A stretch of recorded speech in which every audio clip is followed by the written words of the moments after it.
Andy set me up good. Thanks, buddy. Well, and now it's Troy's turn. Always last, but certainly not least. Mom and Dad kept trying until they got it right. Alex, you know what I'm talking about. That's the first. So what do I want to leave you with today? I thought about this day a great deal, racking my brain and struggling with how to condense so much in such a short time. My dad was my ultimate hero and role model.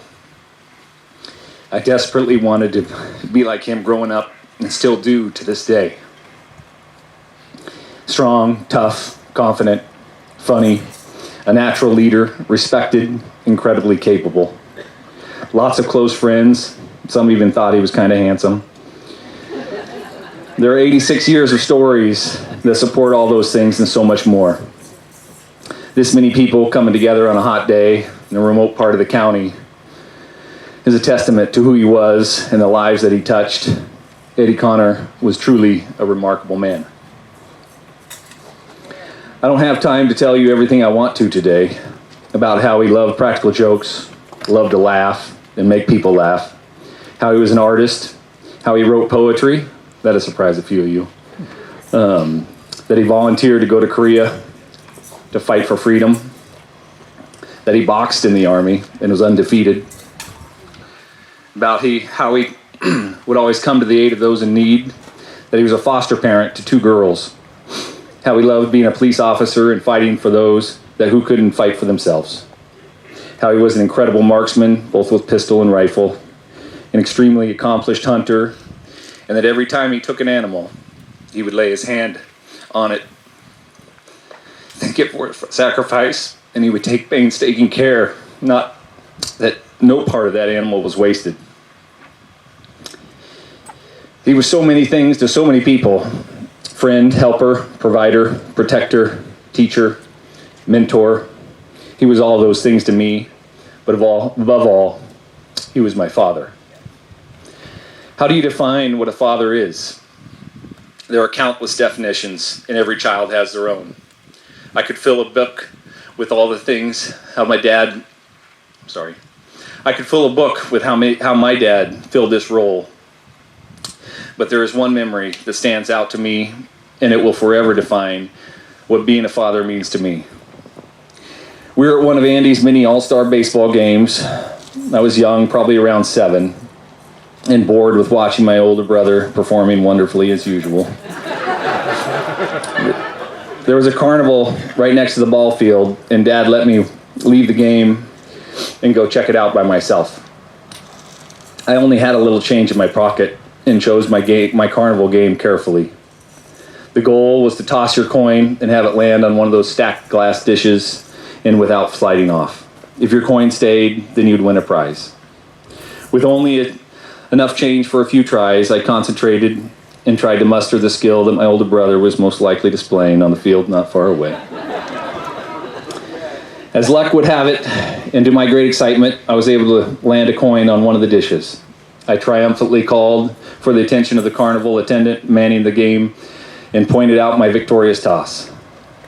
To my crushing disappointment, the attendant declared that the coin wasn't mine, and it was already there. And I would not be getting the prize that I was so excited to receive. The pleadings and heartfelt claims of the small boy, all by himself, did nothing to persuade the attendant, and he sent me away. Unsuccessfully trying to fight back the tears and feeling the full weight of the injustice that I had just experienced, I made my way back to the ball field and sat down in the bleachers next to my dad. I was unable to hide my disappointment, and Dad asked me what happened. I told my story, and Dad listened without comment, and I could sense that things were starting to shift.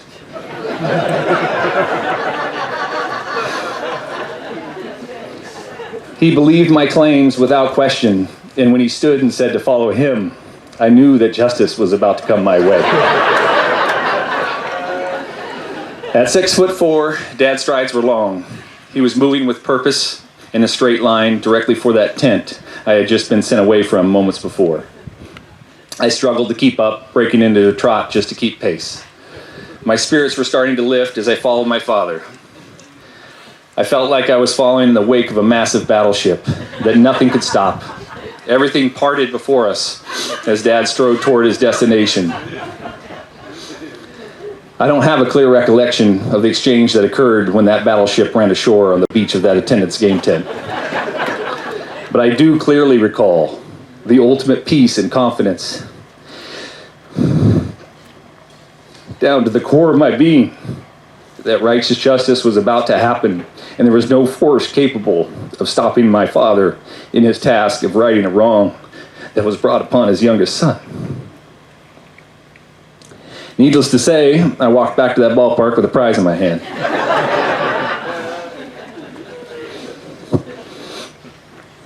I will never forget that feeling of my father with full belief in my testimony, without question, in his unstoppable power unleashed on my behalf as my advocate, and the peace and assurance I felt to be his son under his protection.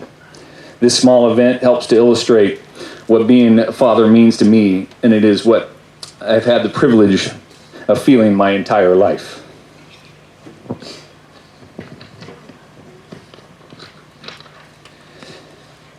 Dad was an immovable force, a solid rock that I could count on without question. He would not step in during circumstances that he felt I could handle on my own, always forcing me to stretch and grow and become my own man. Our dad was very deliberate and purposeful from the time we were very young about not raising boys, but raising men. However, when things went sideways and I needed help, he would be there in an instant. With the same force and dependability of that battleship I followed to that carnival so many years ago. In the times of my greatest despair, he would come alongside me and be the strength that I did not have. He was a safe harbor in any storm, the protection that could not be shaken. This privilege and knowledge allowed me to live life with a freedom and confidence that I know is not common.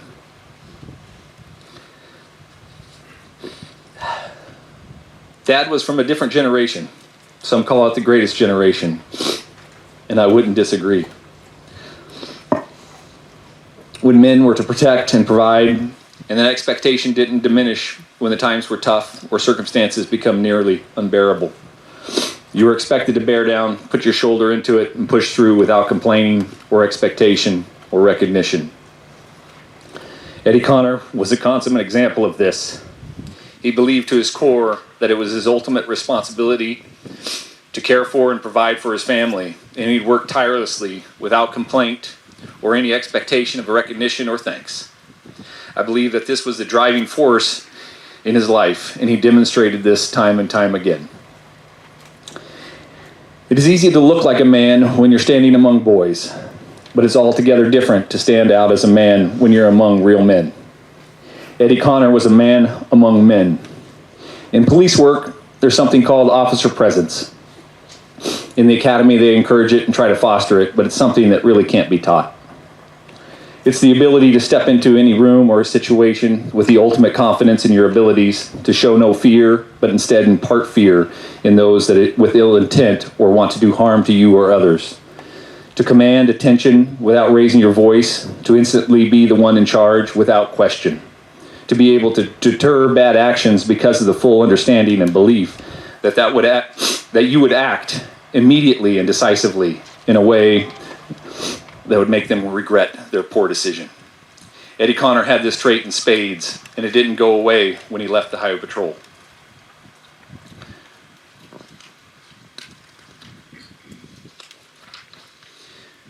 In police work on patrol, it's not uncommon that your life could depend on the partners that you work alongside. Among those that I work closest with, we would used to say that if needed, we would crash the gates of hell, and nothing would stop us from coming to the aid of a brother in need, no matter the danger or peril our lives would be in. Likewise, there is nothing that Dad wouldn't do for those that he loved. There are very few people that can say they witnessed fear in Eddie Connor. I've spent 50 of his 86 years close to him, and the only time that I've ever seen fear creep in to his heart was when someone he loved was in danger. Unlike most people, when danger broke loose and life was in peril, Dad became calm and focused. His actions were purposeful, calculated, and direct. There are many here on the river who either called upon him or were fortunate enough to have him close when such life-threatening situations arose. Dad was the one that you wanted by your side in a time of crisis or need. It was extremely important to Dad that he lived debt-free, and this included his friends and family. He always wanted to give more than he received, and it would bother him greatly if in his mind the scales had tipped and someone had done something for him that he had not in some way paid for. In the summer of 2014, the Beaver Fire broke out. I was here on the river with Rose and our boys on summer vacation, spending time with friends and family.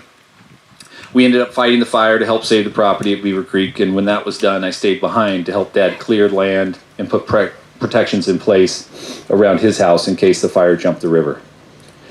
Several days later, after the work was done, I said my goodbyes and headed to the airport. While I was on the plane, Dad called my cell phone and left a message, thanking me for the work I had done. In his message, he promised to make it up to me, even saying that it might be after he was gone, but he would be sure those scales in his mind were to be leveled. If he only knew how I viewed those proverbial scales, and how I viewed the debt that I felt I owed him, and I would never be able to pay him back for all that he had done for me, and come even close to lifting my side of that scale.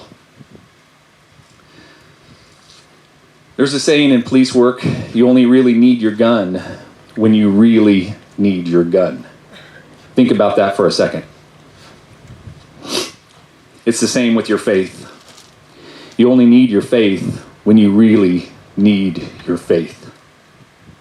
Dad didn't like it at all when preachers would take advantage of captive audiences at funerals, and this definitely is not that. It's a son with a broken heart trying to figure it all out. Dad wasn't a religious man, but that doesn't mean he didn't believe in God. Quite the contrary, Dad struggled with faith in man, but he knew there was a creator. He usually only revealed these private and deep beliefs when we were far back in the wilderness, miles away from another soul, as he took in the vast expanse, the mountains, valleys, and all the creation within. Mom and Dad displayed their love differently, but the depth of each was the same. While Mom openly displayed her feelings with no restraint, condition, Dad was much more reserved. He wasn't very demonstrative, and he let us know what he didn't like. When Dad was feeling close to me, he would make a fist of his big and powerful hand, and he would tap me on the knee or on my hand or on my shoulder. There would be no words exchanged, and they weren't necessary. Volumes were transferred in that simple gesture, and I will forever cherish and miss. His love was like a deep river, a force that was unstoppable. You felt it in your soul, and there was a knowing that there was no sacrifice too great that he would not make if called upon. We often take for granted that which is familiar. Early on, whether it's a relationship, a long sought after job, a house, or a view, we tell ourselves that we will never take that for granted. It will always be cherished. However, as time goes on, that once coveted item or person becomes common. We inevitably slide into complacency.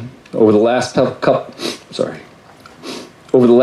of months, as I poured through a lifetime of photos and contemplated the life of perhaps the greatest man I'll ever know, the weight of a thought started to press in on me that I did take for granted, the extreme honor it was to have the privilege of being Eddie Connor's son and to be raised by a true man. That I could call on him at any time and tap into a lifetime experience full of wisdom, or just enjoy stories that never got boring and always made me smile. And to rest in the comfort of knowing that no matter what happened in life, I had an unwavering and powerful advocate that would stop at nothing to defend me and protect me. That thought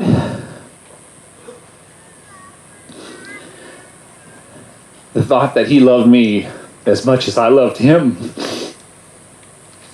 is truly humbling.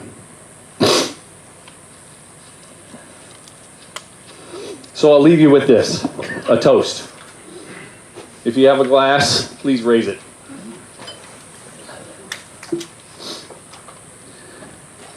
To Eddie Connor, a man among men with a grip of iron and a back of steel.